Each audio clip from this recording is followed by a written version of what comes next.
সবাইকে নমস্কার জানিয়ে বলছি, প্লিজ দয়া করে কেউ কাউন্টিং এজেন্টরা এবং প্রার্থী ক্যান্ডিডেটরা তারা ভোটিং এলাকা ছেড়ে আসবেন না।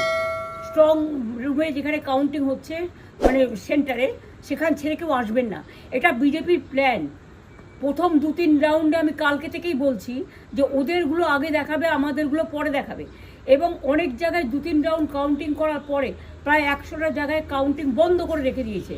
এবং কল্যাণীতে ধরা পড়েছে 7টা মেশিন, যেখানে কোনো মিল নেই। এটা টোটাল ফোর্সফুলি সেন্ট্রাল ফোর্সকে দিয়ে চারিদিকে তৃণমূল কংগ্রেসের উপর অত্যাচার করছে, অফিস ভাঙছে, জোর করে দখল করছে। এসআইআর নামে আপনারা দেখেছেন ভোট লুট করেছে যাতে যে সিটগুলো জিততে পারে। কিন্তু এখনও এমন 70টা সিট আছে, 100টা সিট আছে যেগুলো আমরা এগিয়ে আছি, সেগুলো বলছে না। টোটালটাই মিথ্যে নিউজ খাওয়াচ্ছে। আগে ডিআইসিও এই খবরগুলো দিত, কিন্তু তাকে কালকে চেঞ্জ করে দেওয়া হয়েছে।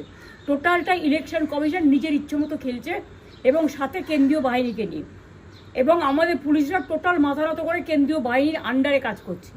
সুতরাং আমি আমাদের কাউন্টিং এজেন্টদের, আমাদের সমস্ত পার্টির কর্মীদের বলবো, অত মন খারাপ করার কারণ নেই। আমি বলেছিলাম সূর্যাস্তের পরে আপনারা জিতবেন।